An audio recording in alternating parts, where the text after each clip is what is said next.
The porch boards creaked under the rocking chair's rhythm. Sister Kate Brennan sat motionless despite the chair's gentle sway, her hands folded in her lap like they were praying, though her eyes watched the Wyoming sunset paint the Absaroka Range in shades of blood and gold. 72 years old, weathered skin the color of old saddle leather, eyes still sharp as a hawk's, Samuel stood at the porch rail, his marine dress uniform crisp and new, the fabric still stiff from the store. 22 years old, his grandmother's only grandson. The deployment papers trembled in his hands. Grandma, his voice cracked on the word. They say 40% casualty rate in Helmand Province.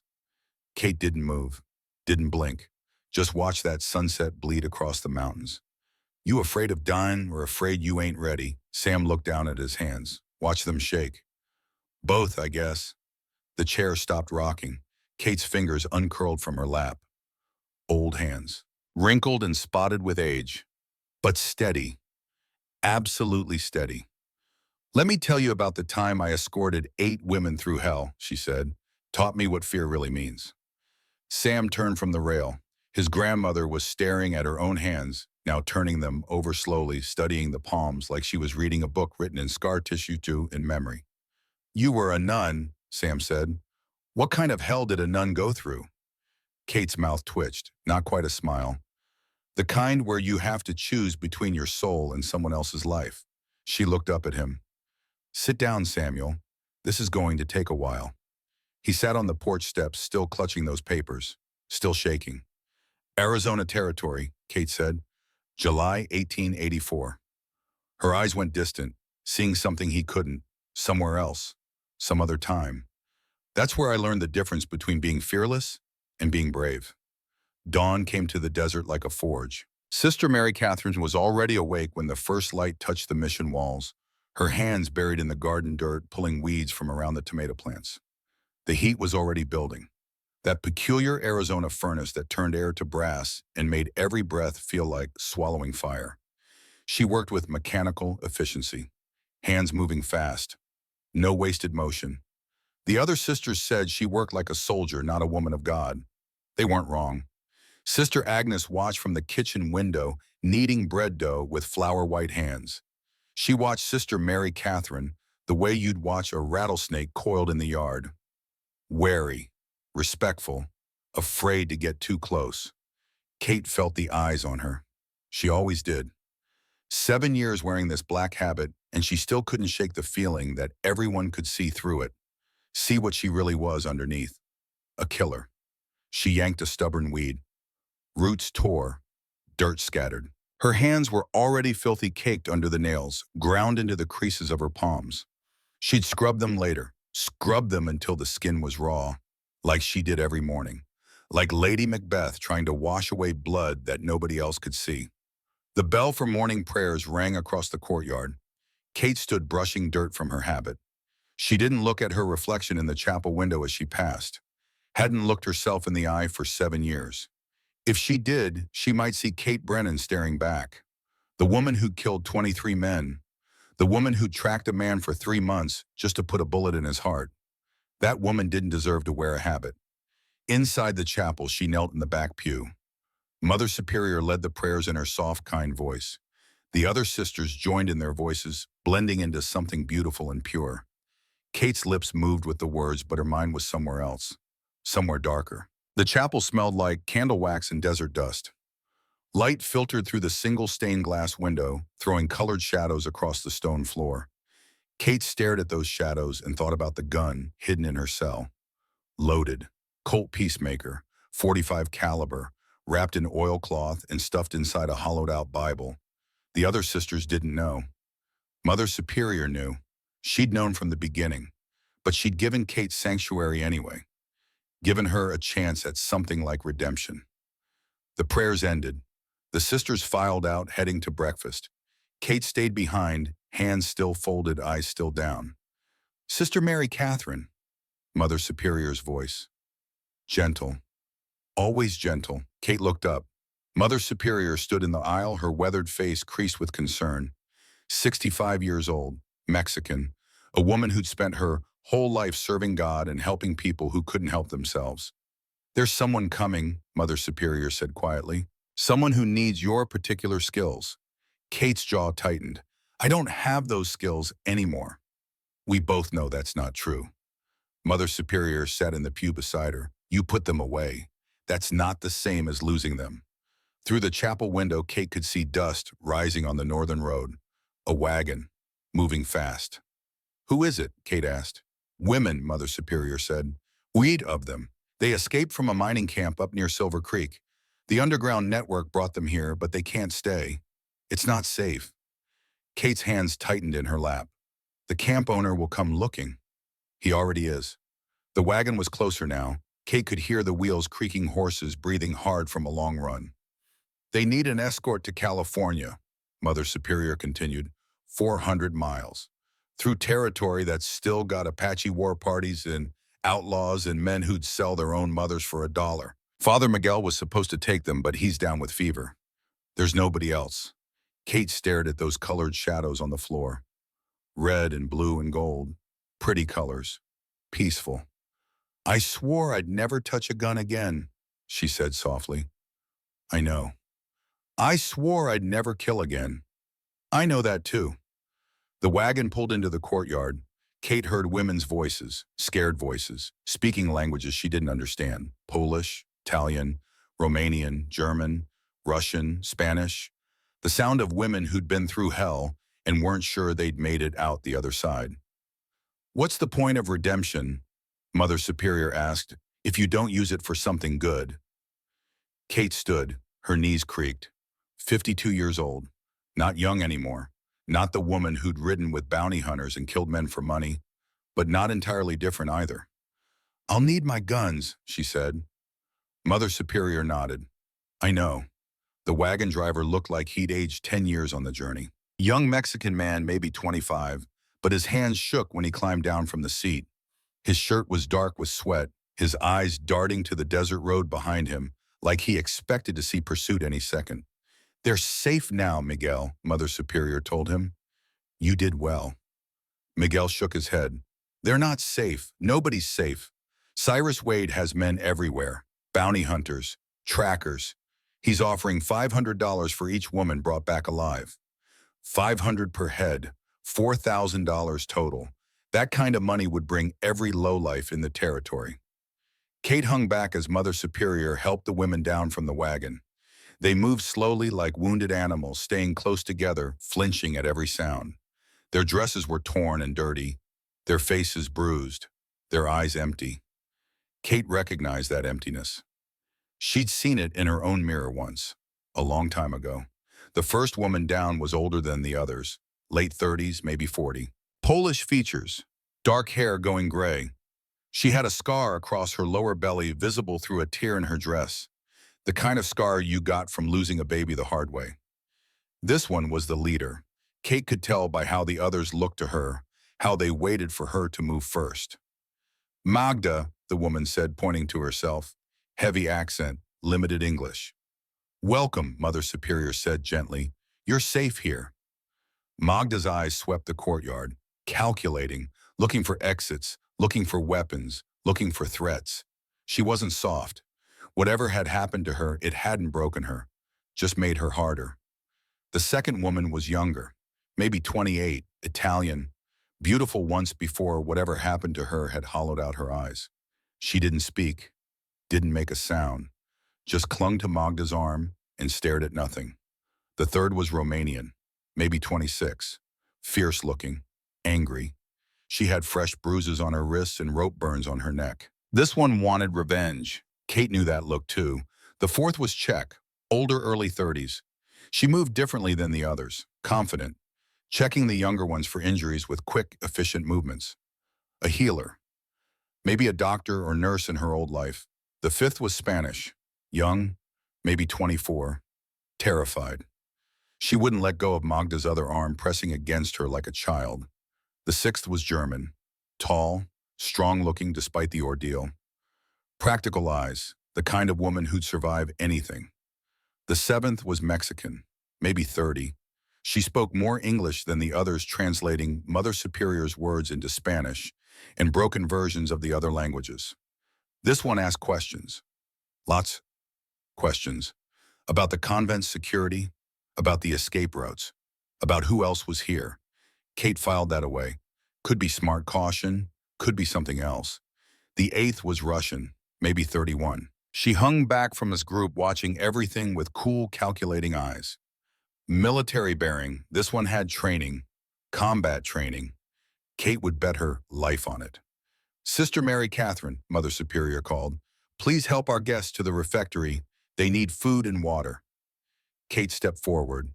8 pairs of eyes locked on her, some fearful, some wary. The Russian woman's gaze lingered, studying Kate's movements, her posture, the way her hands hung at her sides. This one recognized a fellow predator. Follow me, Kate said simply. She led them across the courtyard to the refectory. The German woman helped the silent Italian. The Spanish girl still clung to Magda. The Romanian woman walked alone, radiating barely controlled rage. The Mexican translator kept glancing around, memorizing the layout. The Czech woman checked everyone's wounds as they walked. The Russian brought up the rear, covering their backs. These weren't ordinary victims. They'd been through hell, but they hadn't broken. They'd organized themselves, established hierarchy, assigned roles. That might make them easier to protect. Or harder. Kate wasn't sure yet.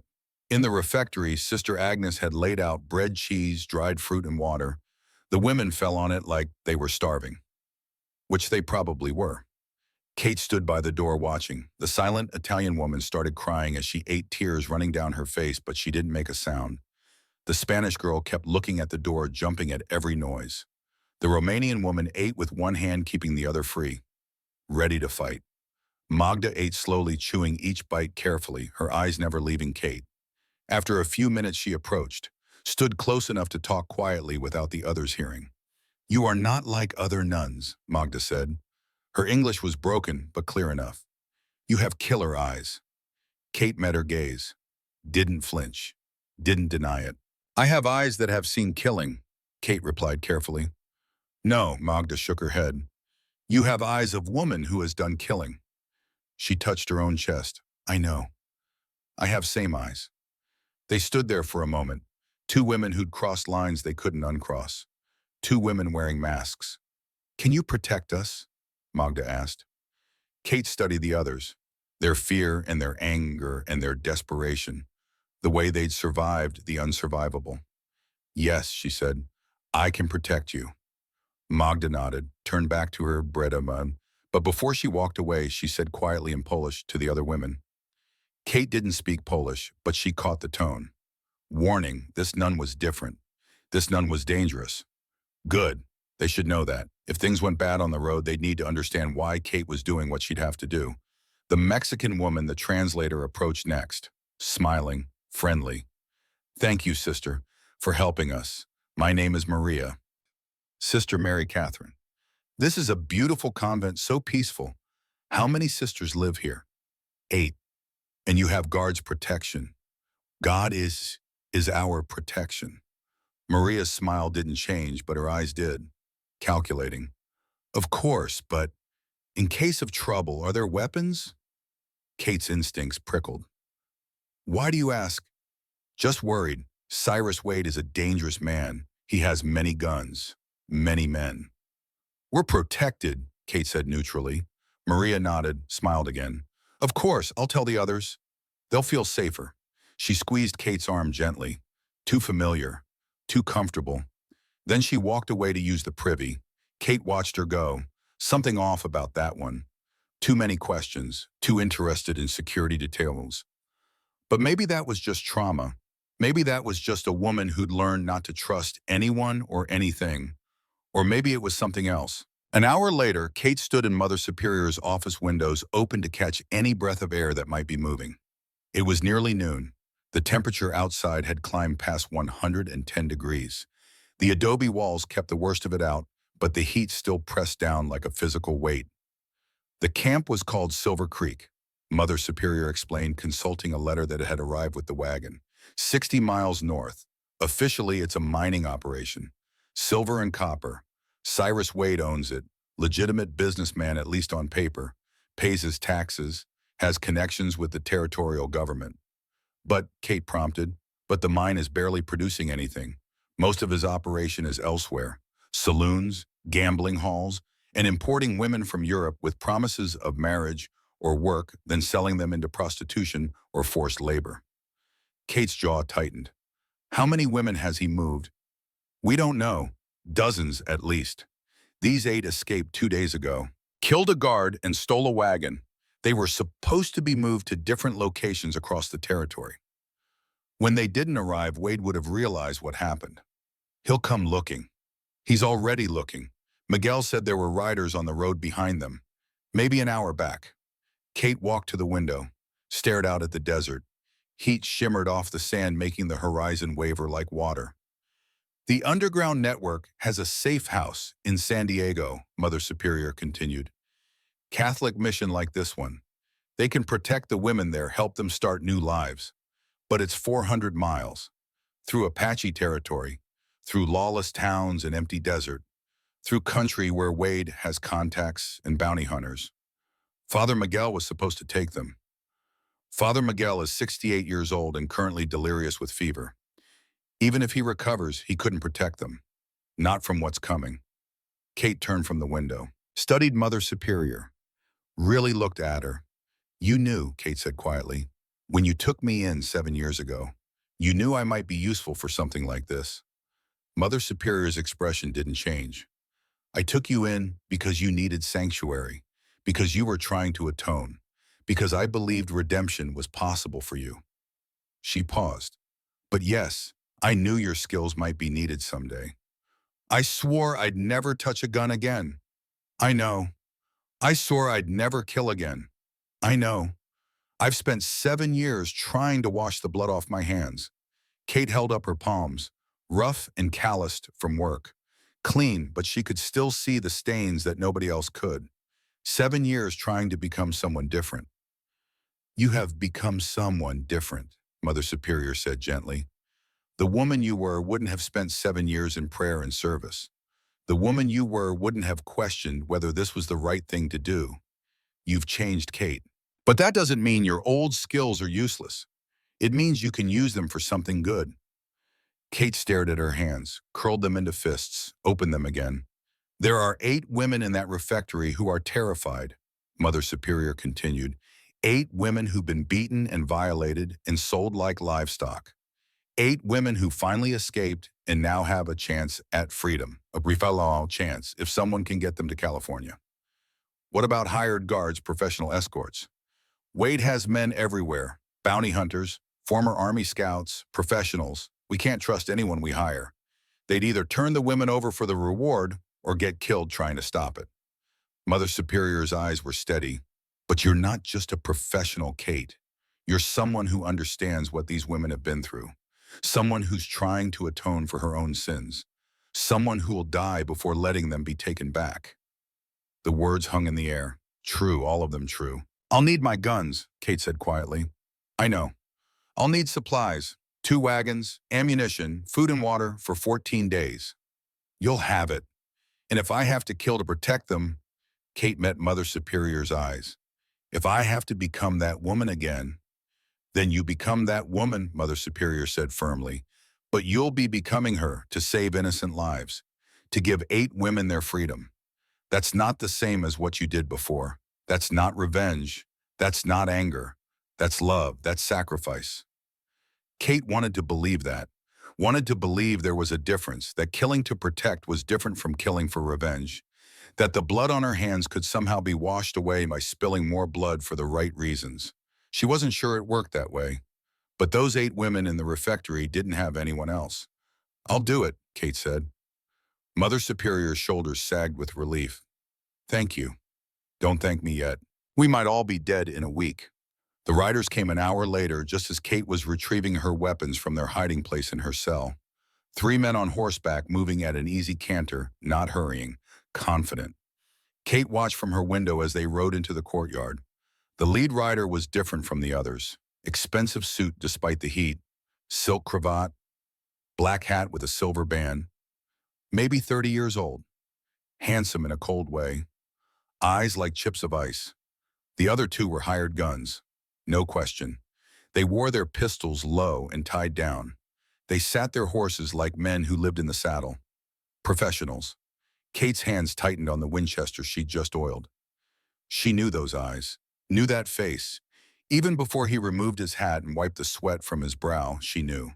Thomas Wade's eyes, his jaw, his way of holding his head. This was Cyrus Wade, the little boy who'd watched his father die.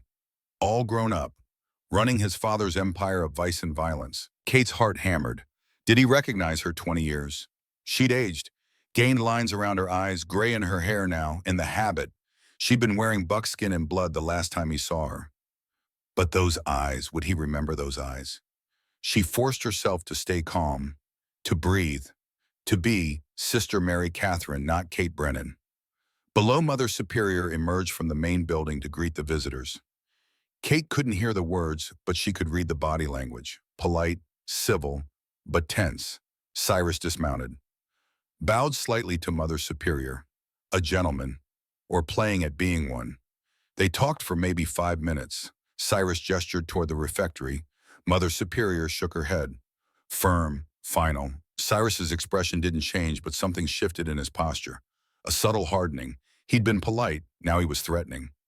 Kate saw Sister Agnes watching from the kitchen window, saw the other sisters peering out from various buildings, everyone feeling the danger.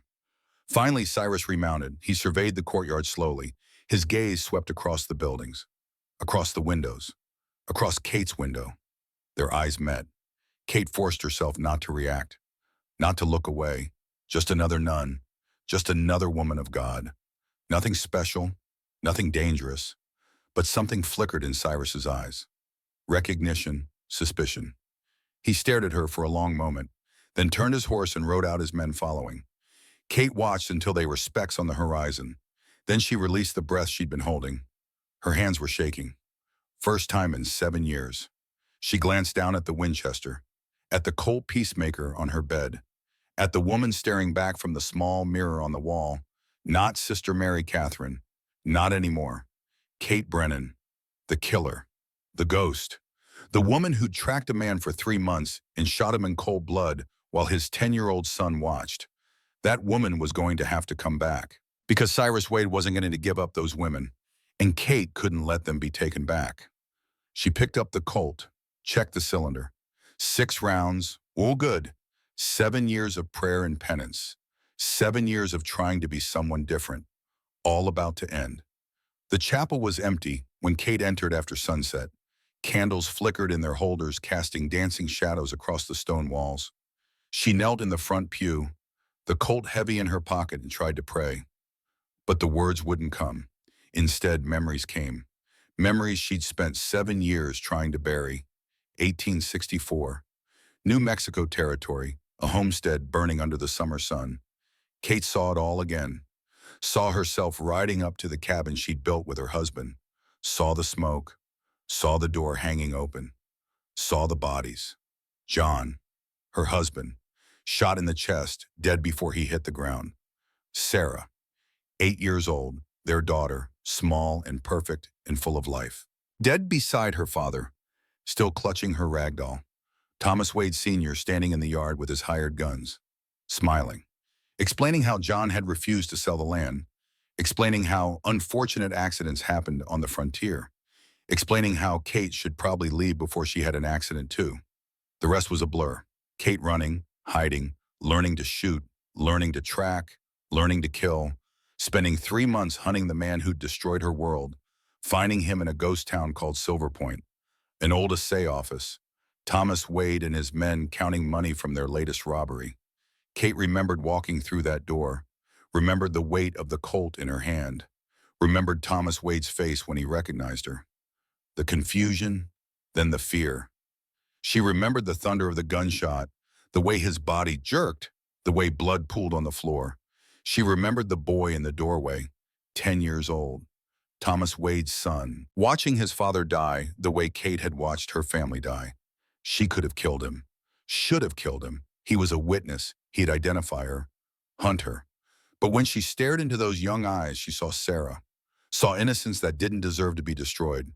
So she ran, left the boy alive, became a bounty hunter to bury her grief and violence, killed 22 more men over the next 12 years. Some deserved it. Some probably didn't. She stopped counting, stopped caring, until one night, drunk in a Tucson saloon, she looked in the mirror and didn't recognize the woman staring back. A ghost, a killer, something that had stopped being human. That night, she walked into Mother Superior's convent and asked for sanctuary, for a chance to atone, for a chance to become someone different. Mother Superior had given her that chance, and now 7 years later, Kate was about to throw it all away. "I'm sorry," she whispered to the empty chapel. To Gin, to John and Sarah, to the 23 men she'd killed. "I'm sorry."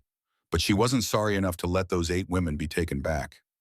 Footsteps behind her. Kate's hand went to the Colt automatically. Old reflexes.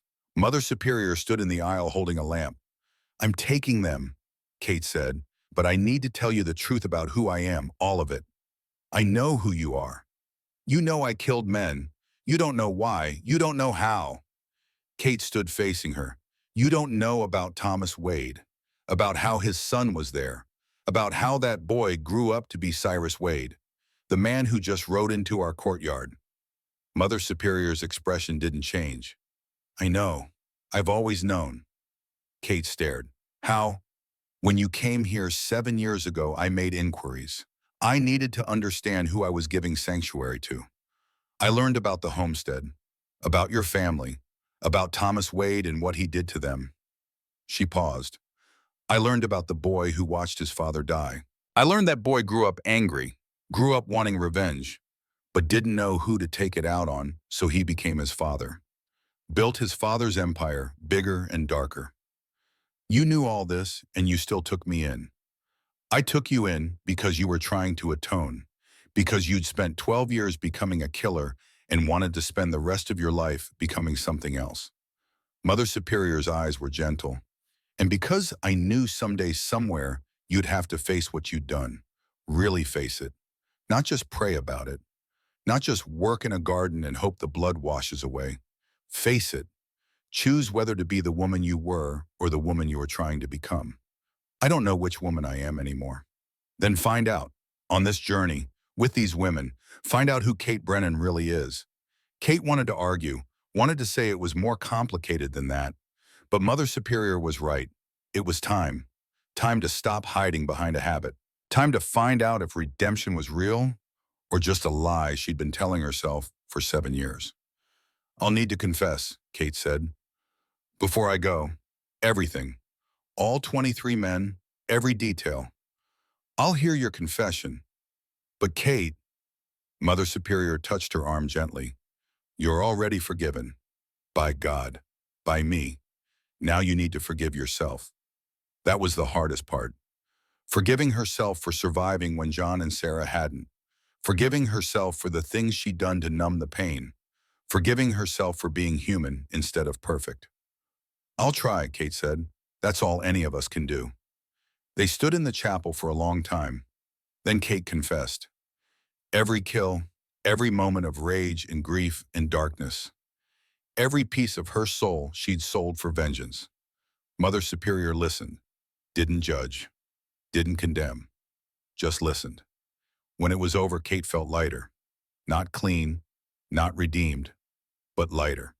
"Go," Mother Superior said. "Prepare. You leave at midnight. Before Cyrus can organize a proper pursuit. He'll come after us. I know, but you'll have a head start. Use it well." Kate spent the next 6 hours preparing. 2 wagons, supplies for 14 days, water barrels, food, medical supplies, ammunition for the Winchester and the Colt. She'd packed 200 rounds for the Winchester, 100 for the Colt. Enough for a small war. She prayed they wouldn't need even half. Her old trail clothes packed away for 7 years still fit. Buckskin pants, leather vest, wide-brimmed hat. She looked like herself again, like Kate Brennan. The women watched her work, the transformation from nun to gunfighter. They didn't say anything, just watched with wary eyes. The Romanian woman, Anna, approached as Kate loaded ammunition into the wagon. "You know how to use those?" She pointed at the guns. "Unfortunately, yes." Anna studied her. "Good. I want to learn." "Why?" "So I can kill the men who did this to us." Matter of fact. No anger in her voice, just cold determination. Kate recognized that coldness. She'd worn it for 12 years. Killing doesn't fix anything, Kate said. It just makes the world darker. The world is already dark. True enough, Magda came next, the Polish leader. She spoke quietly to the other women in their various languages. Kate didn't understand the words, but she caught the tone. Warning, this nun is not like others. She has killer eyes. Stay close to her. Do what she says. Our lives depend on it. The German woman, strong and practical, helped load supplies without being asked. The Czech medic checked everyone's health, making sure they were fit to travel. The Russian woman, with the military bearing, checked the wagon's axles and wheels with professional thoroughness. Only the silent Italian woman and the young Spanish girl seemed lost, confused, still in shock. And Maria, the Mexican translator. She kept asking questions. Where were they going? What route? How long would it take? Who else knew about the journey? Kate gave vague answers. Watched Maria slip away to the privy again. Watched her take longer than necessary. Watched her come back with her hands empty, but her eyes calculating. Something was wrong with that one. Kate's instincts screamed it. But what could she do? Leave her behind. Accuse her without proof. She decided to watch. Stay alert. Trust her instincts. At midnight, everything was ready. 2 wagons. Kate driving the first with Magda, Lucia, Anna, and Petra. The German woman, Sonia, driving the second with Maria, the Spanish girl, Ines, and the Russian woman, Katya. Mother Superior blessed them all. Made the sign of the cross, whispered prayers in Spanish and English. May God protect you, she said. Kate wanted to believe God would, but she'd stopped believing God protected anyone a long time ago. God helped those who helped themselves. And Kate intended to help these women, even if she had to kill every bounty hunter in the territory to do it. Yeah. She snapped the reins. The horses moved. The wagon creaked into motion. Behind them, the convent grew smaller. The life Kate had built there. The 7 years of peace and prayer and penance. All of it disappearing into the darkness. Ahead, the desert waited. 400 miles of hell. And somewhere out there, Cyrus Wade was organizing his men, offering bounties, preparing to hunt. Kate touched the colt at her hip, felt its familiar weight, its deadly promise. She'd been Kate Brennan, the killer, for 12 years. Sister Mary Catherine, the penitent, for 7. Now she was about to become something new. Something that combined both. A protector, a guardian, a woman who'd kill to save lives instead of taking them. Whether that counted as redemption, she didn't know. But she was about to find out. The wagons rolled south into the darkness. Behind them on the northern horizon, Kate saw lights. Torches, moving fast, heading toward the convent. Cyrus's men, coming early, not waiting the 48 hours he'd promised. They're not waiting, Magda said quietly beside her. She'd seen the lights too.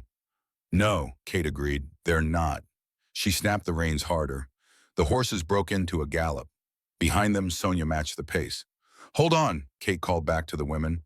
We're running now, and we don't stop until we're in California or dead. The desert swallowed them. The night pressed close, and somewhere behind pursuit began. Kate Brennan had escaped her past once before. Left Cyrus Wade alive in that ghost town, left him crying over his father's body. Now that mercy was coming back to haunt her. But this time she wouldn't run. This time she'd fight. For 8 women who deserved a second chance.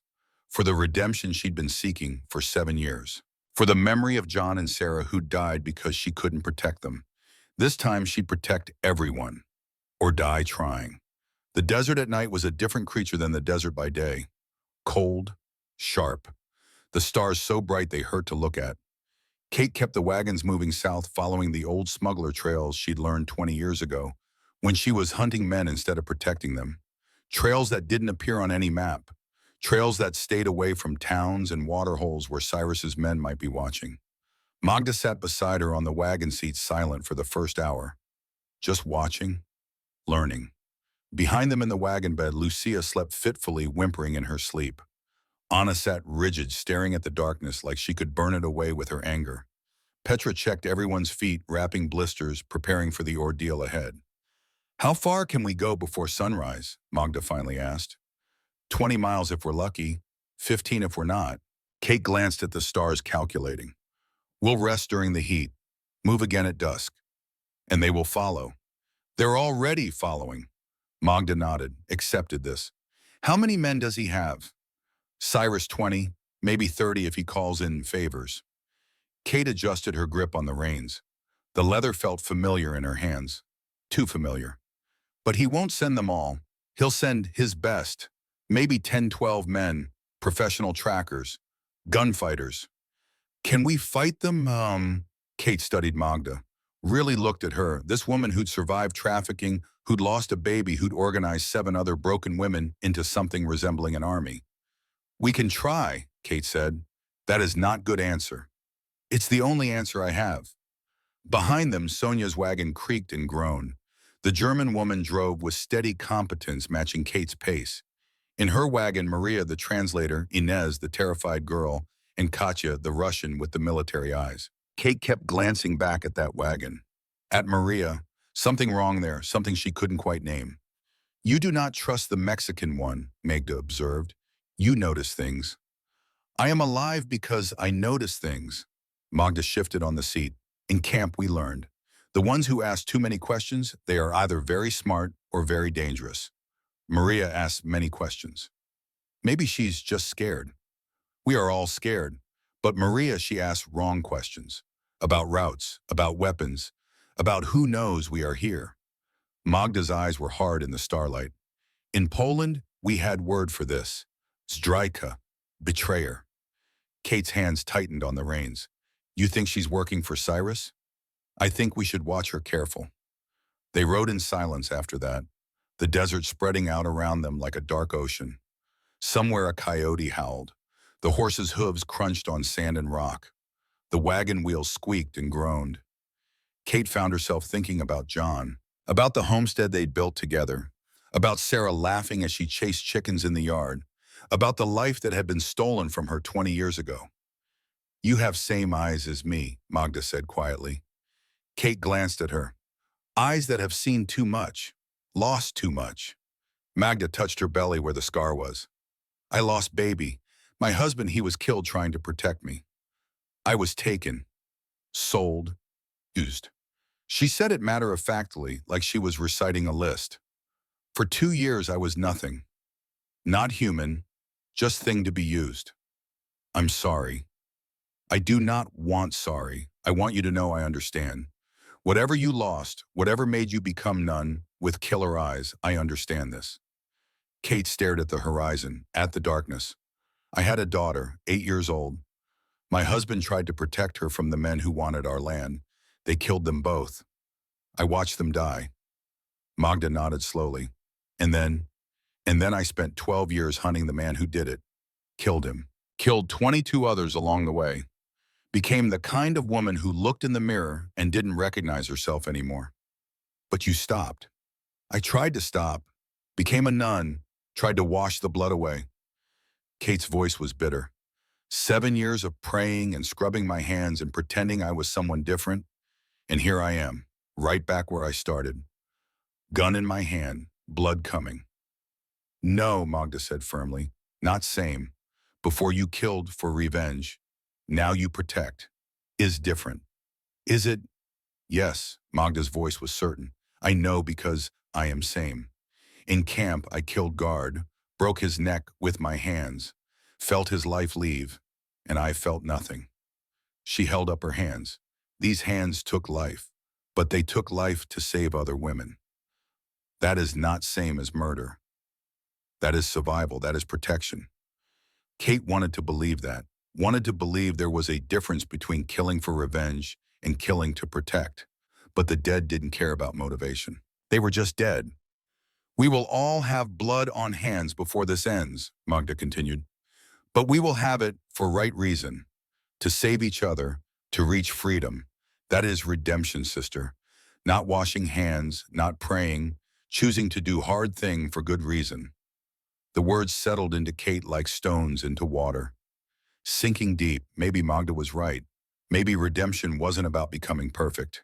Maybe it was about choosing to be better, even when being better meant doing terrible things. Dawn came slowly, bleeding red and gold across the eastern horizon. Kate found a rock outcropping that provided shade and cover. They pulled the wagons into the shadow and started setting up camp. The heat hit like a fist as the sun climbed. By mid-morning, it was already past 100 degrees. The air shimmered. The rocks radiated heat like they were on fire. Kate showed the women how to survive desert heat. Canvas stretched between the wagons for shade. Water rationed carefully, 1 canteen per person per day. Movement kept to minimum. Rest through the worst of the heat. Petra, the Czech medic, worked with practiced efficiency, checking everyone for dehydration, treating blisters, wrapping Anna's rope-burned wrists with clean bandages. She moved like someone who'd done this before. Not in the desert, but somewhere. Some war or disaster where knowing field medicine meant the difference between life and death. "You were a doctor," Kate asked. "Nurse, in Prague, during cholera outbreak." Petra's English was heavily accented but clear. "I learned to make do with little, to treat many with few supplies, to decide who lives and who does when you cannot save everyone." Dark skills for a nurse. Dark times make dark skills necessary. Petra's eyes were steady. "Like your dark skills, sister. Sometimes we must become what we hate to survive." Kate didn't have an answer for that. By noon, everyone was drowsy from heat exhaustion. Kate stood watch while the others slept. She scanned the northern horizon looking for dust clouds, looking for pursuit. Nothing yet, but they were coming. She could feel it. Anna appeared beside her, moving silently despite the heat. The Romanian woman had shed her torn dress for practical clothes, men's pants, and a shirt they'd packed in the supplies. She looked harder now, more dangerous. "Teach me to shoot," Anna said. "Why, what? Because when they come, I want to kill them myself." Kate studied her, saw the rage burning behind those eyes, the same rage that had burned in Kate's own eyes 20 years ago. "Killing doesn't make the pain go away," Kate said quietly. "I don't want pain to go away. I want revenge. Revenge just makes more pain, more death. It never ends." "Then what do you call what you're doing?" Anna challenged. "You protect us with gun. You will kill men who chase us. Is that not revenge? They hurt us. You hurt them back." "It's different." How? Kate didn't have a good answer. Maybe it wasn't different. Maybe she was just telling herself pretty lies to make the blood easier to swallow. "I'll teach you," Kate finally said, "but not for revenge, for protection. There's a difference." There has to be. They traveled for 2 more nights, 40 miles south into the Sonoran Desert. The terrain grew harsher. Saguaro cacti like silent sentinels. Creosote bushes spreading poison into the soil around them. Rattlesnakes coiled in the shade of rocks. On the morning of the 3rd day, Kate shot a rattlesnake that had gotten too close to where Inez was sleeping. The gunshot cracked across the desert like thunder. Everyone jolted awake, hands reaching for weapons that most of them didn't have. Kate held up the dead snake. 6 feet long, 12 rattles, enough venom to kill a horse. "Breakfast," she said simply. The women stared. Then Petra started laughing. A wild, exhausted sound. Soon everyone was laughing. Even Lucia, the silent one, smiled. Kate showed them how to skin and cook the snake, how to save the rattles for warning off other snakes, how to use every part because in the desert nothing could be wasted. They ate the snake meat with hardtack and dried apples. It wasn't much, but it was protein. It was survival. "You have done this before," Magda observed. "Lived in the desert, hunted men through country like this." Kate poked at the fire. "You learned to eat whatever won't eat you first." "Tell us," Magda said. "Tell us about the woman you were before Nun." The others leaned in, even Maria, though her eyes kept darting to the horizon, even Katya, who listened with the attention of someone gathering intelligence. Kate hesitated, then decided these women deserved the truth. They were trusting her with their lives. They should know who was protecting them. "I was a bounty hunter," Kate said. "Tracked men for money. Brought them in dead or alive, though mostly dead was easier. Did that for 12 years. Got good at it. Got hard at it. Got so hard, I didn't feel anything anymore." "Why did you become nun?" Inez asked softly. First time the Spanish girl had spoken directly to Kate. "Because one night I looked in a mirror and saw a ghost. Saw something that used to be human but wasn't anymore. Saw 23 dead men staring back at me through my own eyes." Kate's voice was flat. I realized I'd become the same kind of monster I'd been hunting. So I stopped. Tried to become something different. Did it work? Anna asked. I don't know. Ask me again when this is over. They sat in silence after that, the fire crackling, the desert wind carrying the smell of creosote and sand. I think, Magda said slowly, that becoming Nun was not running away. It was running towards something better. That takes more courage than staying killer. Kate wanted to believe that, wanted to believe the last 7 years had meant something, that she'd actually changed instead of just hiding, but the colt at her hips suggested otherwise. We need water, Kate said, changing the subject. There's a spring 30 miles south, only reliable water for 60 miles in any direction. We have to resupply there. Will they know about this spring? Petra asked. Everyone knows about it. Apache outlaws, traders, bounty hunters. It's the only water. Kate met their eyes, which means Cyrus's men might be waiting there. So we don't go, Maria said quickly. Too quickly. We find another route. There is no other route. We run out of water in 2 days. We need that spring. It's a trap. Maybe, but it's a trap we have to walk into. They broke camp at dusk. Kate led them south through the darkness, following the stars in her memory. The spring was called Agua Fria, cold water, named for the underground stream that fed it ice cold even in summer heat. She'd used it a dozen times when she was hunting men. Had even killed a man there once, a horse thief who tried to ambush her while she refilled her canteens. The desert remembered blood. Maybe it would remember hers too. They reached the area around midnight. Kate stopped the wagons 2 miles out and climbed down. Stay here, she told Magda. I'm going to scout ahead. I'm coming with you, Magda said. No, if something happens to me, you need to lead them back north. Find another way to California. Nothing will happen to you. Maybe, maybe not, but someone needs to stay with the women. Magda wanted to argue. Kate could see it in her eyes. But finally she nodded. You come back, sister. We need you. Kate took the Winchester and a canteen. Left the wagons hidden in a dry wash behind a tumble of rocks. Moved south on foot, staying low, using the land for cover. The moon was 3/4 full, bright enough to navigate by, but not so bright she couldn't hide. She moved like she'd learned to move 20 years ago. Silent, careful, reading the ground for tracks, reading the air for the smell of horses and men. She found the spring just before dawn. A small pool fed by underground seepage surrounded by rocks and a few scraggly mesquite trees. The water looked black in the pre-dawn darkness, but she could hear it trickling. Could smell that clean mineral scent, and she could smell something else. Tobacco smoke, horse sweat, men. Kate circled wide, staying in the rocks above the spring. Found them as the sky started to lighten. 4 men, camped in the rocks overlooking the pool. Professional setup, good firing positions, clear line of sight to anyone approaching the water. Cyrus's advance team, waiting. Kate studied them through the growing light. 2 were older, maybe 50, veterans, probably former Army or Rangers, the kind of men who knew how to track, how to fight, how to kill. The other 2 were younger, gunslingers hired for their speed and violence. All 4 were armed with repeating rifles. All 4 looked competent and dangerous. Kate could turn back, find another way, wait them out. But the women needed water, and these 4 men would report back to Cyrus where they were, which direction they were heading, would bring the full pursuit down on them. She had 2 choices: avoid them and run out of water in 2 days, or go through them. Kate checked her Winchester, checked the Colt, checked her nerve. 7 years since she'd killed a man. 7 years of prayer and penance. 7 years trying to wash blood off her hands. All about to end. She moved into position, found a spot in the rocks with clear line of sight to the spring. Took a deep breath, let it out slow. Then she stood up and walked toward the water. Winchester held casually like she was just another traveler.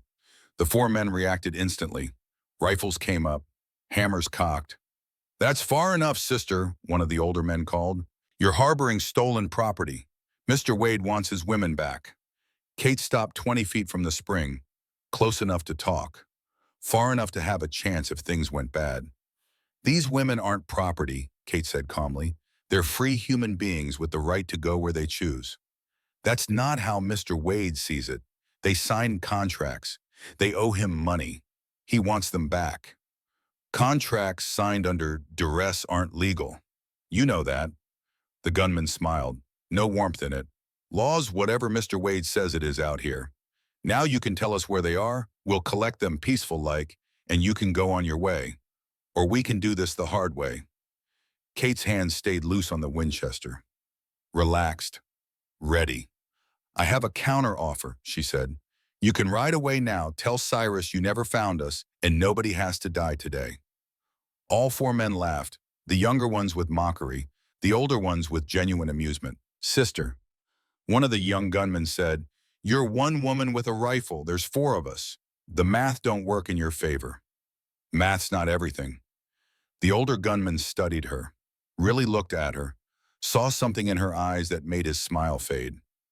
Who are you, he asked. Someone who's trying real hard not to kill you. You know how to use that rifle? Unfortunately, yes. The older man's hand tightened on his weapon, recognition flickering.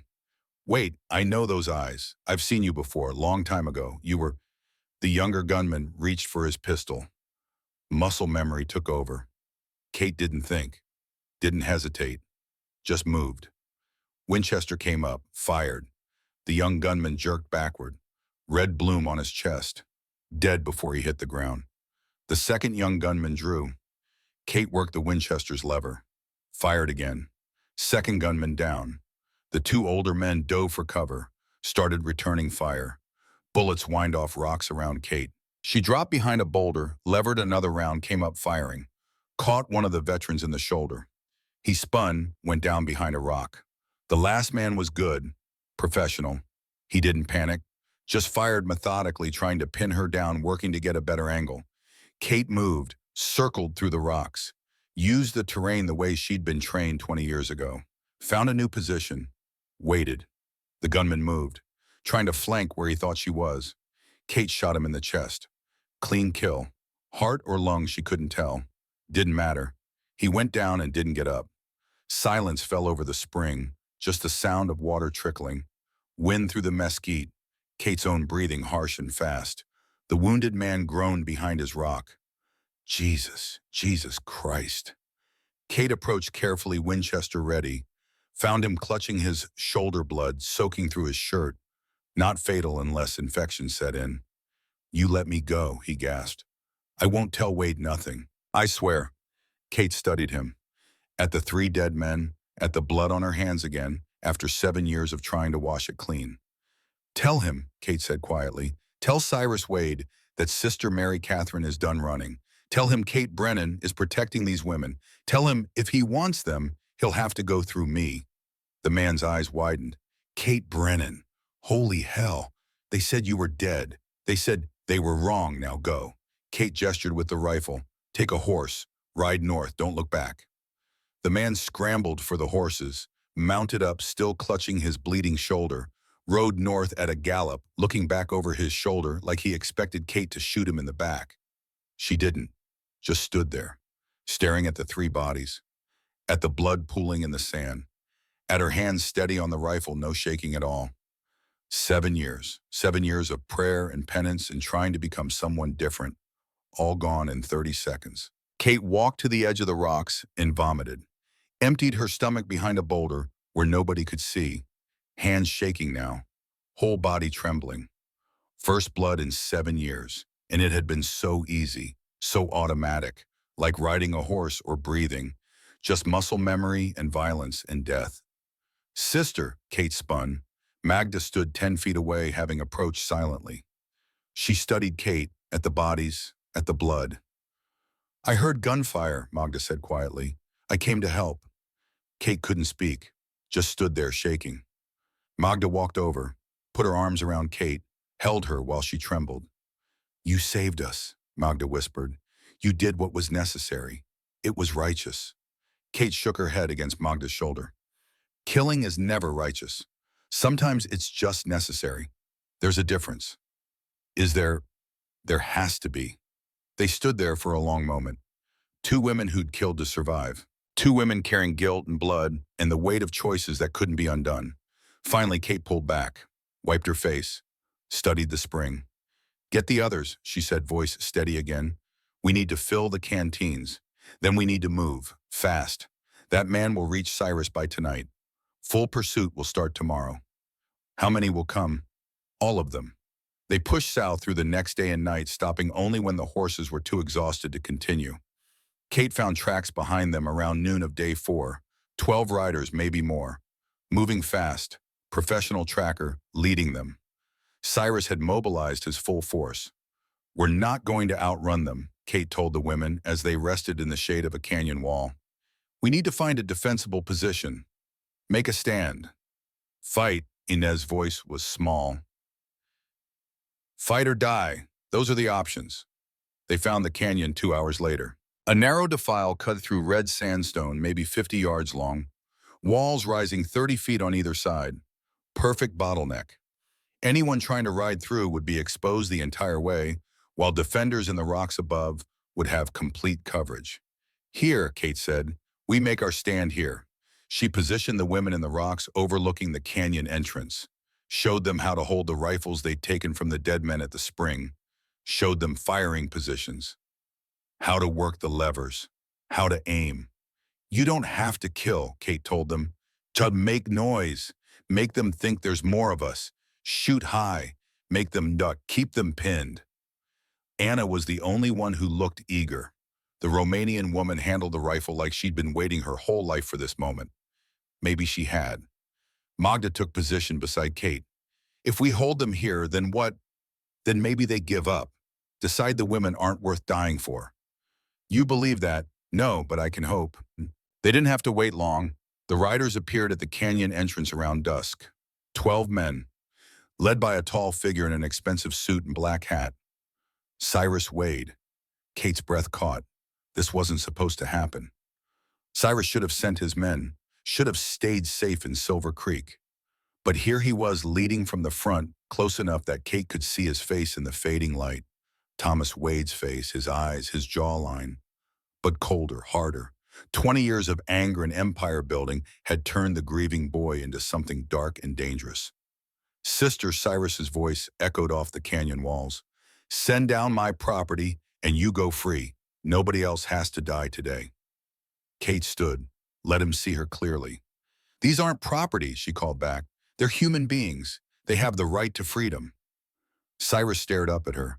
Something shifted in his expression. Recognition trying to surface through 20 years of memory. You sound familiar, he said slowly. Have we met before, sister? Kate's heart hammered. You came to the convent. We spoke briefly. No, before that, long time ago. Cyrus's eyes narrowed. Your voice, your eyes. There's something. You're wrong. We've never met. My father had green eyes like yours. So did the woman who murdered him. Cyrus took a step forward. She stood over his body in a ghost town 20 years ago. I was 10 years old. I watched her pull the trigger. The canyon went silent. The women around Kate tensed. They'd known she'd killed. Now they knew the why and the who. Your father, Kate said quietly, murdered my husband and 8-year-old daughter in cold blood. He burned our home. He laughed while they died. I tracked him for 3 months and gave him justice. Justice, Cyrus's voice was ice. You murdered an innocent man. Your father was many things. Innocent wasn't one of them. Kate's hands tightened on the Winchester. He killed 12 families, stole their land, bribed officials to cover it up. I gave him what the law wouldn't. You destroyed my life. Your father destroyed mine first. They stared at each other across the canyon. Two people shaped by the same violence. Two sides of the same trauma. The child who'd lost a father and the mother who'd lost everything. I should have killed you that day, Kate said softly. You were a witness, a loose end, but I looked at you and saw my daughter, saw innocence. I couldn't do it. That was your mistake. Cyrus's smile was cold, because now I'm going to kill you, and those women, and everyone you've ever cared about. I'm going to destroy you the way you destroyed me. Then come try. Cyrus raised his hand. The gunmen spread out, taking cover, preparing to assault the canyon. Last chance, sister. Surrender now, I'll make it quick. No. Then burn in hell. Cyrus dropped his hand. The gunfight erupted. The women opened fire. Rifles cracked and echoed in the canyon. Bullets ricocheted off rocks. Horses screamed and reared. Kate picked her targets carefully. Dropped one gunman with a chest shot. Winged another. The women fired wildly, bullets going everywhere, but the volume was enough. The riders couldn't advance. Couldn't get clear shots. They were pinned. Anna hit one of the gunmen in the shoulder. Screamed in triumph. Kept firing. Sonia's rifle jammed. She worked it frantically while bullets chipped stone around her. Lucia, the silent one, fired with her eyes closed. Crying, praying, but firing. The battle lasted maybe 10 minutes. Felt like hours. Smoke filled the canyon. The smell of gunpowder and blood. The sound of screaming horses and dying men. Then Cyrus called retreat. The riders pulled back, dragging their wounded, leaving 2 dead in the canyon mouth. Silence fell. Kate counted the cost. Sonia had a graze across her shoulder, bleeding but not serious. Petra was already bandaging it. Everyone else was shaken but alive. And they were down to maybe 80 rounds of ammunition, less than half of what they'd started with. "We can't stay here," Katya said. The Russian woman's voice was calm, military calm. "They'll wait us out, or circle around and come from behind." "I know." Kate scanned the canyon. "There's a back way out, narrow. We'll have to abandon one wagon, but we can slip out after dark. And then we run until we can't run anymore." Night fell. Cyrus's men camped 200 yards out, torches burning, making sure Kate knew they weren't going anywhere. And then Cyrus started shouting through the darkness. "I've been thinking about your voice, sister. It really does remind me of someone. That woman in Silver Point, the one who murdered my father." Kate stayed silent, sweating in the darkness. "Woman who murdered my father, had green eyes like yours, wore buckskin and blood, stood over him while he bled out." Still silent. "But you're a nun. You've been a nun for 7 years." "Right, sister. That's what they told me. 7 years at San Xavier Mission. 7 years of penance and prayer." Kate's hands shook. He knew. Or he was close enough to knowing that the difference didn't matter. 20 years ago, I swore I'd find the woman who killed my father. Swore I'd make her pay. And now here you are, Kate Brennan, the ghost, the killer, hiding behind a habit. Magda touched Kate's arm. "Don't answer him. He's trying to break you." "Tomorrow at dawn," Cyrus called. "We're coming through that canyon. All of us, and we're going to kill everyone we find. Unless you surrender now. Just you for them. Your life for 8 lives. Simple math, sister." Kate closed her eyes. Simple math. Her life for 8 innocent lives. But Magda was right, and Kate knew Cyrus. Knew men like him. There was no deal, no mercy. He'd take Kate and kill everyone anyway. "We leave now," Kate said quietly. "Maria, go tell the others." She turned around. Maria was gone. Kate's blood went cold. "Where's Maria?" The women looked at each other. Nobody knew. Katya appeared from the shadows. "I saw her slip away 10 minutes ago, headed toward the back of the canyon." Kate ran, through the rocks, following the narrow trail that led to the back exit. Found Maria standing on a high rock mirror, in hand catching moonlight flashing signals. 3 long flashes. Pause. 2 short. Pause. 3 long Morse code, signaling Cyrus's men about the back exit. Kate chambered around in the Winchester. The sound froze Maria mid-signal. "Turn around," Kate said quietly. Maria did, slowly, tears streaming down her face. "I'm sorry," she whispered. "Sister, I'm so sorry, but he has my sister. Rosita. She's 12 years old. He said if I don't help him, he'll kill her. He'll hurt her first, then kill her. I can't let that happen." Kate stared at her. At this woman caught between impossible choices. Save 7 strangers or save your sister. What kind of choice was that? "So you'd condemn 7 women to save one? Wouldn't you?" Maria's voice broke. "If it was your daughter, if someone had her and said you could save her by giving them up, tell me you wouldn't make the same choice." Kate saw Sarah's face, 8 years old, clutching her rag doll. Dead because Kate couldn't protect her. If there had been a choice, if someone had offered a trade, 7 strangers for Sarah's life, what would she have done? "I don't know," Kate admitted, "but it doesn't matter. You made your choice. Now I have to make mine. Maria dropped to her knees. Please, please, sister, I'll stop signaling. I'll help you. Just please don't tell Cyrus where Rosita is. Don't let him know I failed. If he knows, he'll kill her anyway. Kate's finger rested on the trigger. Easy, so easy. One shot, eliminate the betrayer, protect the group. But Maria wasn't evil, just desperate. Just a woman trying to save someone she loved. Just like Kate had been 20 years ago. Go, Kate said. Maria stared. What? Take a horse, ride to the Tucson mission. Tell Father Miguel about your sister. The church network can negotiate for her release. But you're done helping Cyrus, you understand? But the signal, I told them about the back exit. I know, we'll find another way. Kate lowered the rifle. Tell Cyrus I'm done running. Tell him if he wants us, he can come and take us. Tell him Kate Brennan remembers what he looked like as a boy crying over his father's body. Tell him I should have killed him then. Tell him I won't make that mistake twice.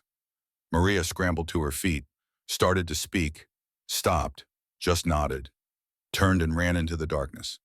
Kate stood there listening to hoofbeats fade. Then she walked back to the others. Maria was Cyrus's spy, she told them. She signaled about the back exit. We can't use it. The women absorbed this. No panic, just acceptance. They'd all survived worse betrayals. So what do? Magda asked. We fight. Kate studied each of them. 7 women now, not 8. At dawn, they'll come through that canyon. We'll be waiting. We'll kill as many as we can. And then we'll run, south, into the deeper desert. Try to lose them in the Badlands. We'll die, Inez whispered. Maybe, but we'll die free. And we'll take some of them with us. Anna smiled. Good. I want to take many with us. They spent the rest of the night preparing, loading rifles, positioning ammunition, saying prayers in their various languages. Kate listened to them. Polish and Italian and German and Russian and Spanish. Different words, same desperation, same hope. As dawn approached, Kate studied these 7 women, battered and broken and brave beyond belief, ready to fight, ready to die but if necessary, and just to stay free. Whatever happens today, Kate told them, you're the strongest people I've ever known. It's been an honor protecting you. Magda gripped her hand, and it is honor being protected by you, sister. The sun rose. The riders came. Dawn came with fire. Kate woke to the smell of smoke, scrambled from her bedroll to see Cyrus's men had advanced in the darkness, circling the canyon, blocking every exit. They weren't waiting anymore. They were moving in for the kill. Up, Kate shouted. Everyone up! The women jolted awake, grabbing rifles, taking positions in the rocks. But Kate could see the truth in their eyes. 7 exhausted women with maybe 60 rounds of ammunition between them, against 10 professional killers with fresh supplies and the high ground. The math didn't work. We can't hold here, Katya said, scanning the terrain with military precision. They'll pick us off one by one. There's nowhere to run, Petra added. They've got us surrounded. Kate gazed south, saw something in the distance through the morning haze, a cluster of collapsed buildings. Adobe walls turned to rubble, wooden structures rotted and fallen. A ghost town. There, Kate pointed. We make our stand there. It's 3 miles across open desert, Anna protested. They'll shoot us before we're halfway. Not if we move now, while the sun's in their eyes, while they're still getting organized. Kate grabbed her Winchester. We run hard. We don't stop. We get to those buildings and we ford up. And then, Magda asked, and then we make them pay for every inch. They ran, 7 women and 2 horses racing across open desert while bullets kicked up sand around them. Kate fired back over her shoulder, not aiming, just making noise, making Cyrus's men keep their heads down. Lucia stumbled. Petra caught her, dragged her forward. Anna fired her rifle blind, screaming in Romanian. Sonia drove the remaining horse hard, the wagon bouncing and rattling. A bullet caught the wagon wheel. Wood splintered. The wheel collapsed. Sonia jumped clear as the wagon crashed. Leave it, Kate shouted. Just run. They reached the ghost town as the sun fully cleared the horizon. Kate led them to the largest building, still standing, an old assay office, stone walls thick enough to stop bullets. The same building where she'd killed Thomas Wade 20 years ago. The irony wasn't lost on her. Inside, the women collapsed, gasping. Kate moved to the window, scanning outside. Cyrus's men were regrouping, setting up positions in the surrounding buildings. No rush now. They had time. They had ammunition. They had all the advantages. "How much ammunition do we have?" Kate asked. Katya counted. 58 rounds, maybe 60 if we scrape what's left in the wagon.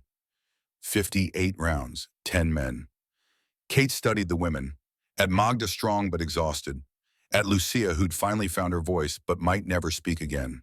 At Anna, burning with rage that would consume her if she survived. At Petra, who'd seen too much death already. At Sonia, bleeding from a dozen scratches from the wagon crash. At Ines, terrified but still standing. At Katya, calculating odds like a general planning a last stand. 7 women who deserved to live.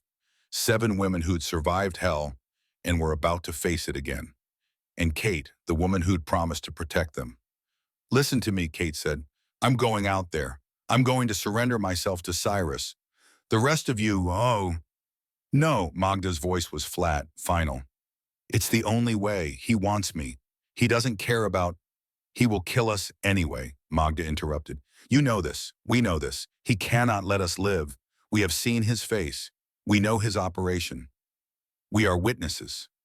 "She's right," Katya added. "This is military logic. No survivors, no loose ends." Kate knew they were right, had known it all along. But she'd hoped. God, she'd hoped there was a way to save them without more blood.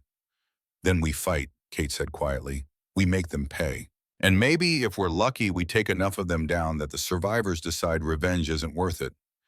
And if we're not lucky," Inez whispered, "then we die free, together, fighting."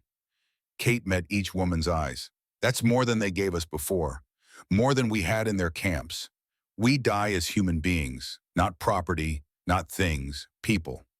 Silence filled the old assay office. Then one by one the women nodded. "I always wanted to die fighting," Anna said with a fierce smile. "Better than any other way." They spent the next hour preparing, barricading windows, loading rifles, making every bullet count.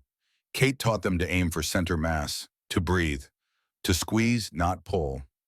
Outside, Cyrus waited, patient, confident. Around mid-morning, he called across the space between buildings. "Sister, or should I call you Kate?" Kate didn't answer, just watched through a crack in the boards. "I know who you are now," Cyrus continued. "Kate Brennan. The woman who murdered my father in this very building, 20 years ago, right where you're standing now." The women glanced at Kate. She nodded, confirmation. "I was 10 years old," Cyrus shouted. "I watched you shoot him, watched him bleed out on that floor, watched you walk away and leave me alone in the world." Kate's jaw tightened. The boy's face, crying. Alone, she remembered. "Here's my offer," Cyrus called. "You surrender. Come out with your hands up. I let the women go. Just you for them. Your life for 7 lives. Simple math."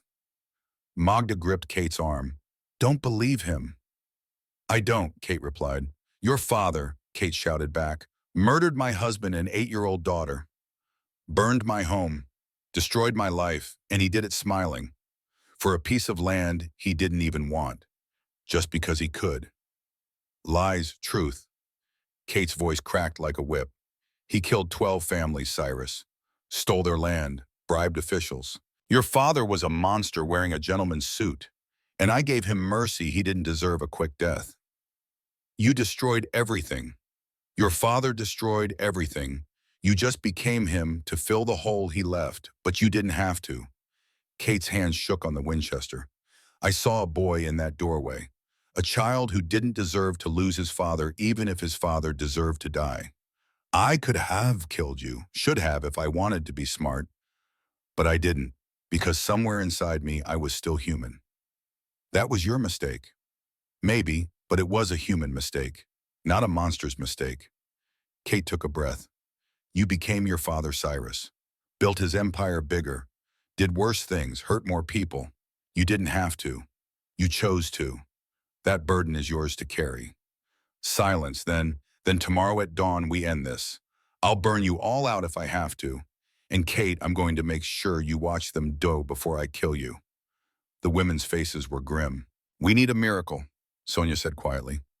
Kate studied the ceiling, at the wooden beams old and dry, at the stone walls that would stand while everything else burned.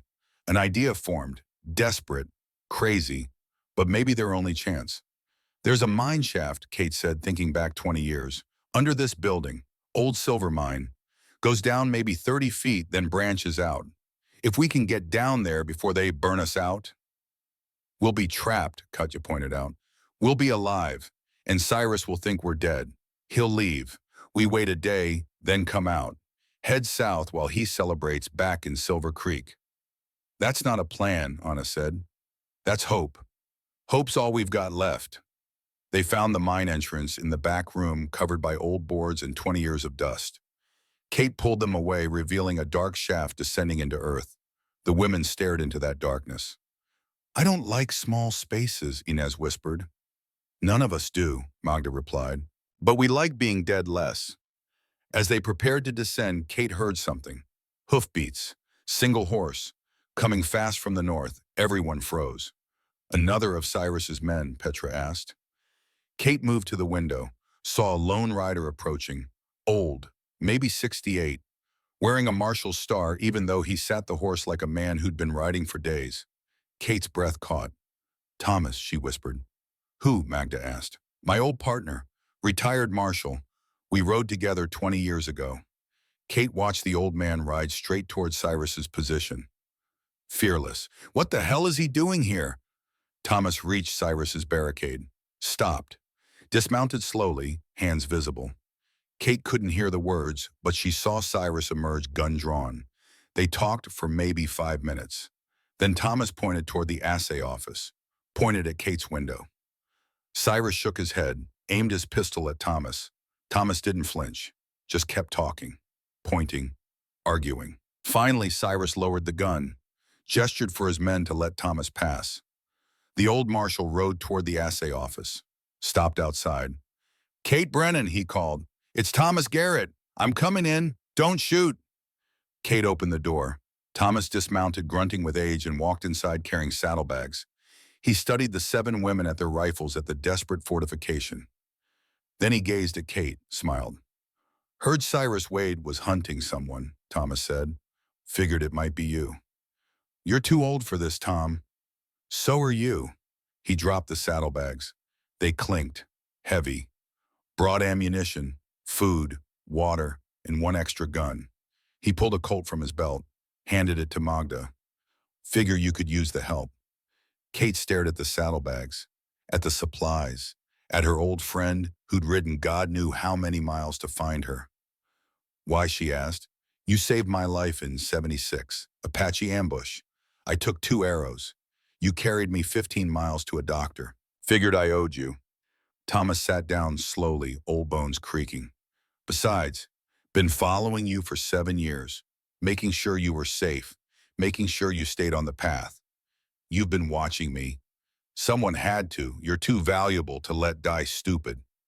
Thomas checked his rifle. Now, what's the plan?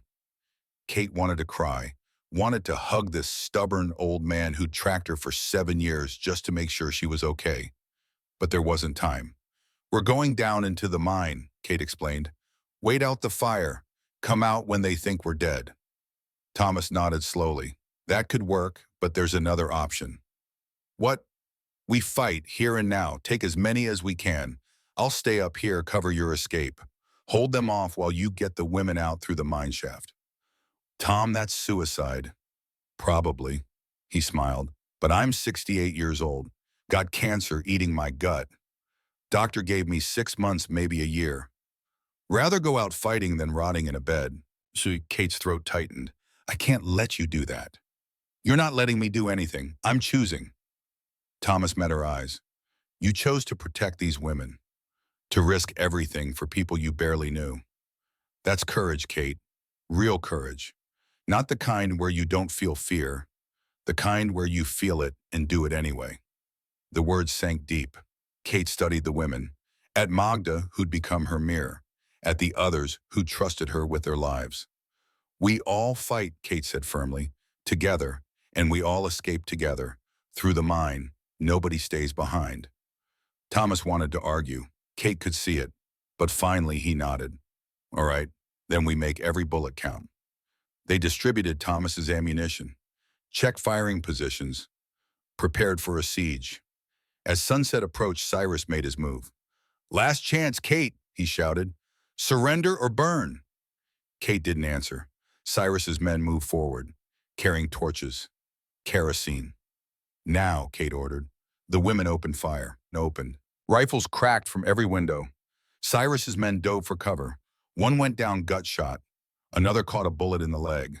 But they kept coming, spreading out, surrounding the building, throwing torches onto the roof. Wood began to burn. Smoke filled the air. Flames crackled. The heat built. "We have to go," Petra shouted.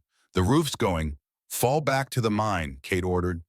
The women retreated, one by one descending into the shaft. Kate and Thomas covered them, firing carefully, making every shot count. Anna went down. Then Sonia. Then Petra and Inez. Lucia and Katya. Just Magda, Kate, and Thomas left. "Go," Thomas shouted. "I'll hold them." "No," Kate grabbed his arm. "We go together or not at all." A bullet punched through the window, caught Thomas in the chest. The old marshal staggered, glanced down at the blood spreading across his shirt, looked at Kate. "Well," he said, "guess that settles it. Tom, get to the women." He pushed her toward the mine shaft. "Get them to California. Get them free." Blood bubbled on his lips. "That's your redemption, Kate. Not dying, living, protecting." Kate's vision blurred. "I can't leave you." "You're not leaving me. I'm sending you." Thomas gripped her hand. "See you on the other side, old friend. Say hello to John and Sarah for me." He let go, turned back to the window, started firing, drawing Cyrus's men toward his position, away from the mine shaft. Kate grabbed Magda. They descended into darkness. Behind them, the gunfire continued. Thomas firing, reloading, firing again.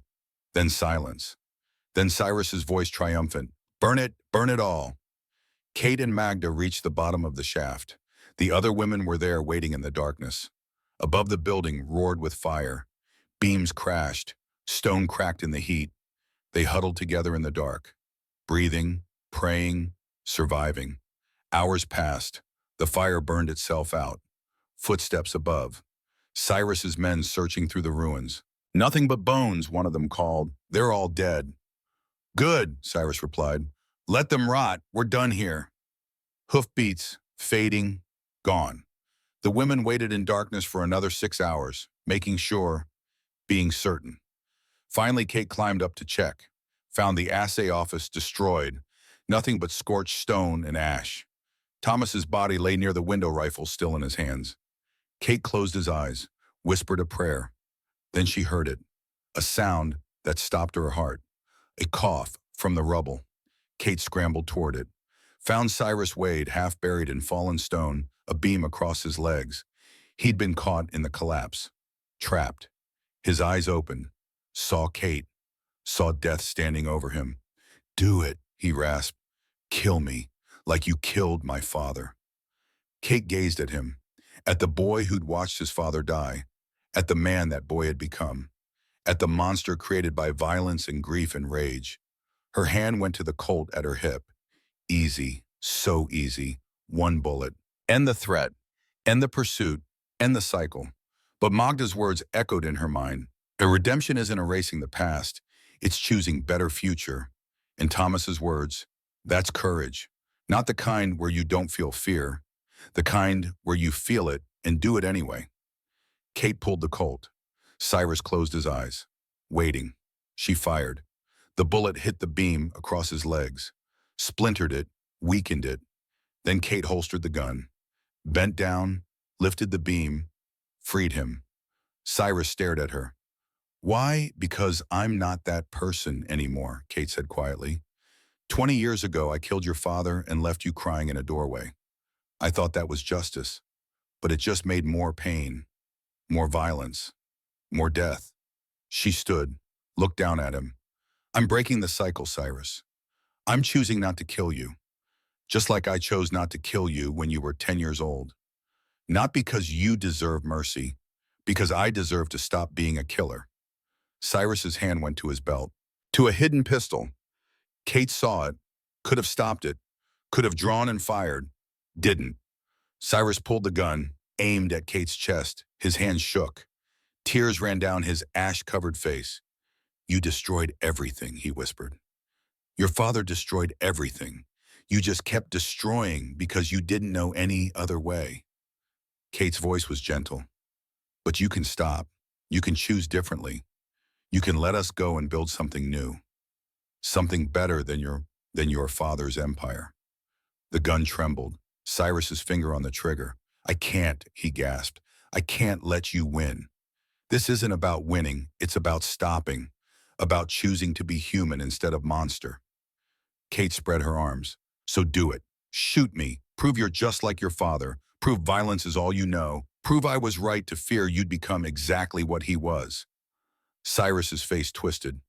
Rage and grief and something else. Something that looked like recognition. The gun lowered. "I'm not him," Cyrus whispered. "Then prove it. Let us go. Let it end." A long moment.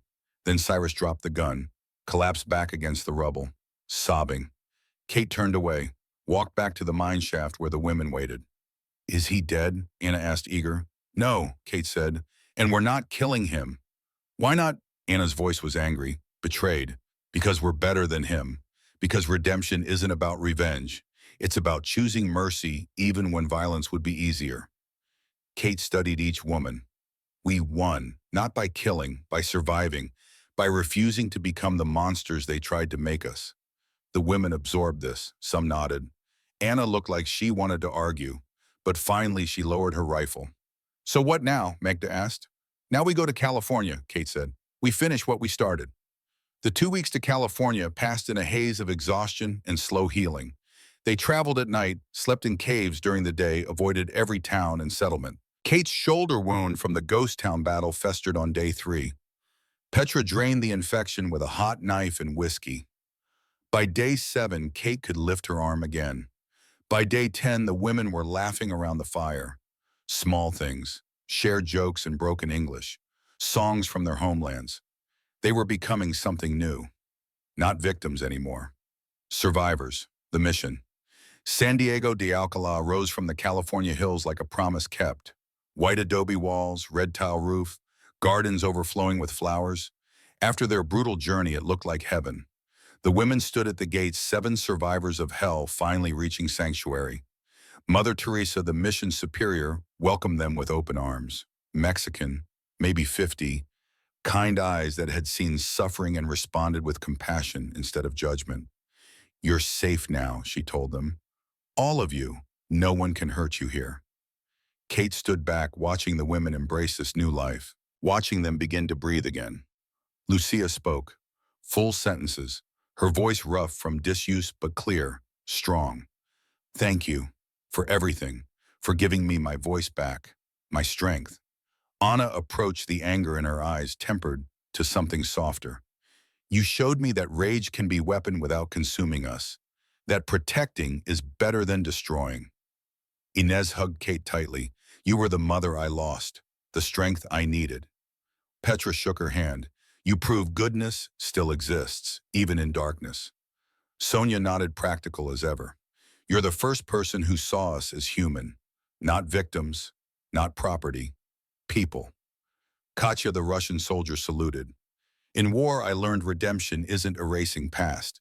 It's choosing better future. You chose better." Then Magda, the Polish leader who'd been Kate's mirror through it all. "You don't need us anymore," Kate said quietly. "We'll always need you," Magda replied.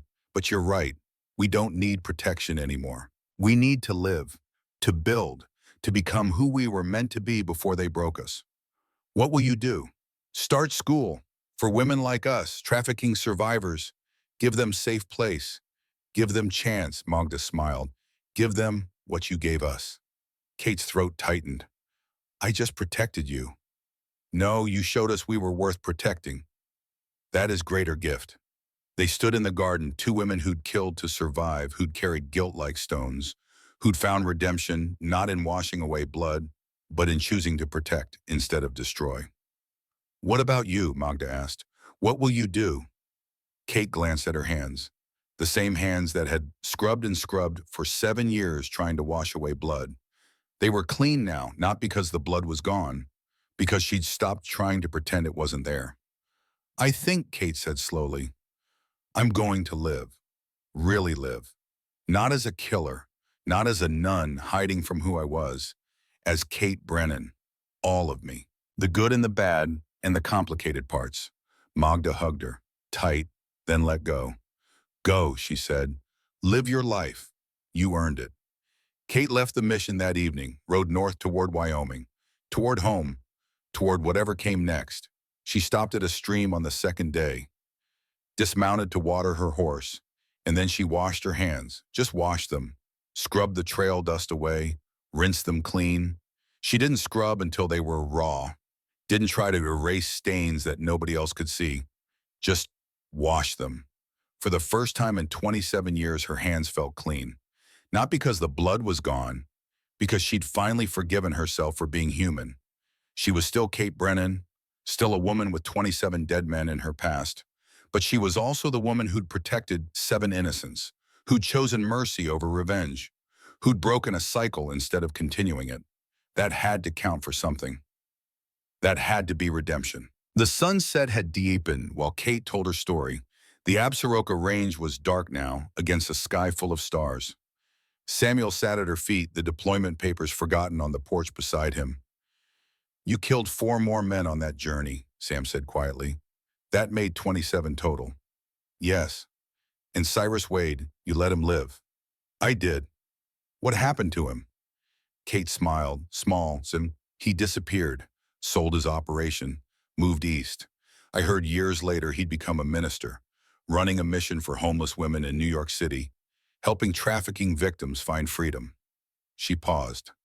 Never married, never had children, spent his life trying to atone, just like I did. And the women, Magda started her school, still running in San Diego, helped thousands of women over the years. Lucia became a teacher, Anna a lawyer fighting human trafficking, Petra a doctor, Sonia a social worker, Ines a counselor. Katya went back to Russia, started similar program there. Sam processed this. And you? I came home, met your grandfather, built a life, raised a family. Kate's voice was soft. Never picked up a gun again. Never needed to. But you were ready to, if you had to. Yes, that's the difference between fearless and brave Samuel. Fearless means you don't feel the fear. Brave means you feel it and act anyway for something bigger than yourself. Sam gazed at his hands. They'd stopped shaking sometime during the story. You asked if you're ready for war, Kate continued. Truth you're not. No one is. War breaks something in you that never fully heals. But you'll do it anyway. For your brothers. For people back home who will never know your name. For something bigger than fear. That's being brave. That's being human. Sam stood, his legs steady, his hands steady, the deployment papers in his grip without trembling. Grandma, he said, I need to know something. What? Do you regret it? And any of it? Kate thought about John and Sarah, about the 27 dead men, about 7 years as a nun and a journey through hell, about Cyrus Wade crying in a doorway, about Thomas Garrett dying to buy her time, about Magda and the others finding freedom and purpose. I regret the pain, she said. I regret the violence. I regret that the world is broken enough to need people like me. She paused. But I don't regret choosing to protect instead of destroy. I don't regret those 7 women getting to live full lives. I don't regret showing Cyrus Wade that mercy was possible. I don't regret becoming someone who could live with herself again. Sam nodded. Can I tell you something? Anything. I'm glad you lived. I'm glad you came back. I'm glad you built this family. He smiled. Because without that journey, without those choices, I wouldn't exist. Kate frowned. What do you mean? Sam pulled a photograph from his pocket. Old, faded, from the 1930s. 7 women older now, but smiling, happy, free. And in the front, a little girl, maybe 4 years old. This is Magda's granddaughter, Sam said, pointing to the child, Anna Kowalski. Kate's breath caught. She knew that name. Grandpa's mother, Sam continued. Your mother-in-law, my great-grandmother. He gazed at Kate. I exist because you chose to fight that day. Because Magda survived. Because she had children and grandchildren. Because her granddaughter Anna met Grandpa's father, and they had Grandpa, and Grandpa met you, and you had Ma, and she had me. Kate stared at the photograph. At the little girl who would grow up to be her husband's mother. At the chain of choices and chances that led to this moment on this porch with her grandson. You saved 7 women, Sam said. But you did more than that. You saved everyone they would become, everyone they would create, every person they would help. He touched the photo. You saved all of us. Kate couldn't speak, just stared at that photograph through tears. I'll come back, Grandma, Sam said. I've got good blood, survivor blood, protector blood. I know you will. Kate hugged him, tight, then let go. Go serve. Be brave. Remember who you are. Sam picked up his deployment papers. They didn't shake. He didn't shake. He walked to his truck, drove away into the Wyoming night. Kate sat alone on the porch holding that photograph, studying the little girl who'd become her family. At the web of connection that spread from one choice in 1884, she reached into her pocket, pulled out an old rosary, the same one she'd worn as a nun, the same one she'd kept for 22 years after leaving that life. Thank you, she whispered to the stars, to John and Sarah and Thomas and all the others. Thank you for letting me choose right. The wind carried her words away into the darkness. Kate Brennan lived to be 94 years old. She died peacefully in her sleep in 2028, surrounded by the family that existed because of one journey through hell. Her funeral was attended by more than 300 people, including the granddaughters and great-granddaughters of the 7 women she protected in 1884. Samuel returned from Afghanistan with a Silver Star and post-traumatic stress that he managed with the help of his grandmother's letters and the knowledge that courage meant acting despite fear for something bigger than yourself. Cyrus Wade died in 2015 at age 91, having spent 40 years running a mission for trafficking victims in New York City. He never married, never sought revenge, never stopped trying to atone for the man he'd almost become. The school Magda started in San Diego still operates today, having helped more than 15,000 women escape trafficking and rebuild their lives. And somewhere in Wyoming, on a porch overlooking the Absaroka Range, a rocking chair still sits empty, waiting for the next person who needs to learn the difference between being fearless and being brave. The difference between washing away blood and learning to live with scars. The difference between revenge and redemption.